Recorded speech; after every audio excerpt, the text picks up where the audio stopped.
Salut tout le monde, comment ça va aujourd'hui? Bon, on se retrouve dans cette nouvelle vidéo pour parler d'un sujet très délicat. C'est la nuit noire de l'âme, plus exactement la dépression spirituelle. Alors cette nuit noire de l'âme n'a rien à voir avec... enfin rien à voir, oui et non, mais pas spécialement grand-chose à voir avec la dépression telle qu'on la connaît aujourd'hui. Euh, c'est une dépression spirituelle qui va s'installer, on va dire brutalement, dans la vie d'une personne, contrairement à l'autre type de dépression qui va s'installer petit à petit, progressivement, jusqu'à vous amener dans un état de mal-être. Là, on est vraiment sur une dépression spirituelle, une dépression qui arrive un petit peu, euh, je dirais presque du jour au lendemain. Pour vous donner quelques exemples, c'est un petit peu comme si le matin, on se réveille, on regarde autour de soi et on se dit mais merde, qu'est-ce que je fais là? Quel est le but de ma vie? Voilà, c'est la nuit noire de l'âme va vous amener sur ce genre d'interrogation. Et ça va se confirmer au fur et à mesure que le temps va passer.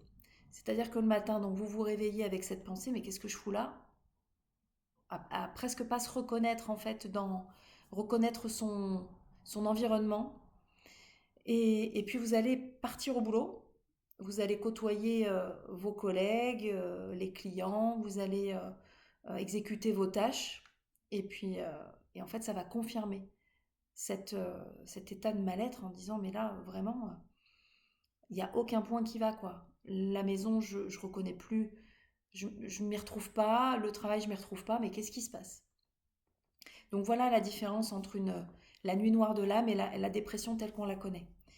Euh, alors sachez que quand on rencontre, quand on est amené à vivre cette épreuve, c'est quand même quelque chose de positif. C'est très merdique au démarrage, on va pas se mentir, hein, on va pas trouver d'autres mots pour rendre la chose sympathique.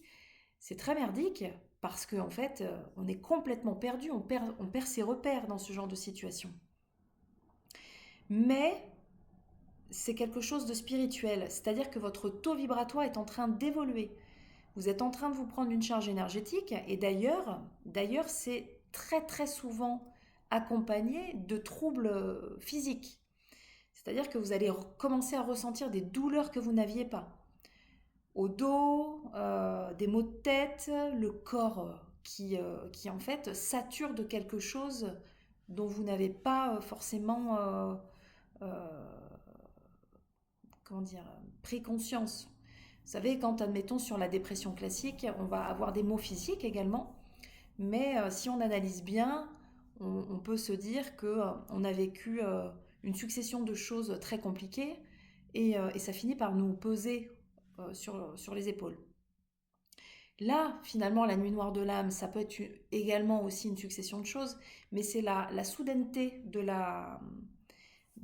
tous ces ressentis qui, et puis surtout sa place. C'est-à-dire qu'on est prêt à exécuter des choses, on est prêt, contrairement à la dépression, on peut faire les choses, mais en fait on n'y trouve plus de sens, mais plus du tout. Vous voyez un petit peu, j'essaie de vous donner des petites pistes pour que vous compreniez la différence entre une dépression euh, psychologique et une dépression spirituelle. La dépression psychologique, elle va vous empêcher de faire des choses. Vous n'allez plus avoir le goût. Alors que la dépression spirituelle, à un moment donné, vous n'aurez plus le goût, mais ça n'est pas forcément le point de départ. C'est-à-dire que vous êtes plutôt dans une pensée de vous dire, je n'y trouve plus de sens. Il n'y a plus de sens en fait. Quelle est ma place? Qu'est-ce que je dois faire? Même au niveau de l'entourage, des amis, on les écoute parler, on n'a plus du tout envie on n'a plus du tout envie d'aller sur ces terrains-là, sur ces sujets-là, on n'est plus du tout en phase avec ça. Donc voilà ce qu'est la dépression spirituelle et plus exactement la nuit noire de l'âme. Ça paraît énorme hein, ce mot, hein. Enfin je veux dire, la nuit noire de l'âme, c'est pas très encourageant. Et pourtant c'est une période qui est nécessaire pour notre évolution spirituelle. Donc voilà, je vous ai fait un petit résumé de ce qu'était la nuit noire de l'âme. Bien évidemment que je pourrais vous en parler pendant des heures, hein, puisqu'il n'y a pas que ça. Il y a aussi, je vous donne un autre exemple, et puis on terminera là-dessus.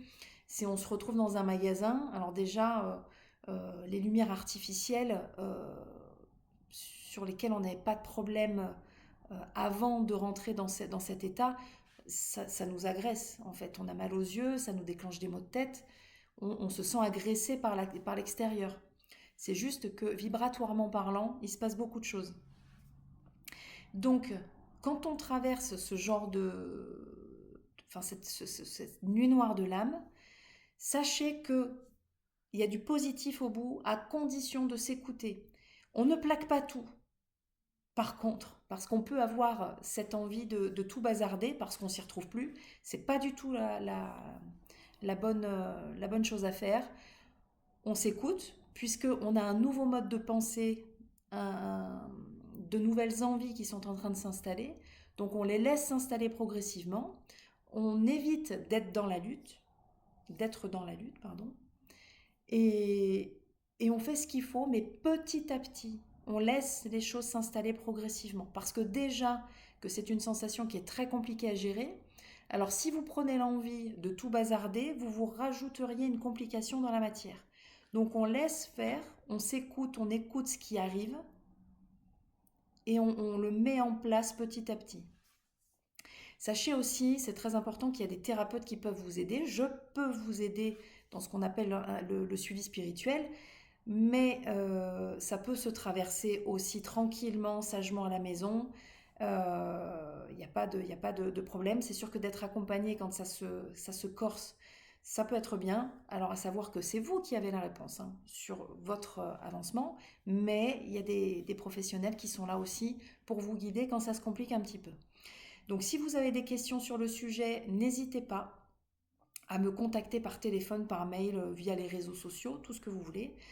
Si vous avez des questions un peu plus précises et surtout sur des sujets que je n'ai pas abordés pendant cette vidéo. En tout cas, sachez que, je les répète, hein, il y a du positif au bout, mais à condition de s'écouter et de faire ça tranquillement. Voilà. Allez, sur ces belles paroles, prenez bien soin de vous. Et puis je vous dis à très bientôt pour une nouvelle vidéo. Allez, ciao ciao.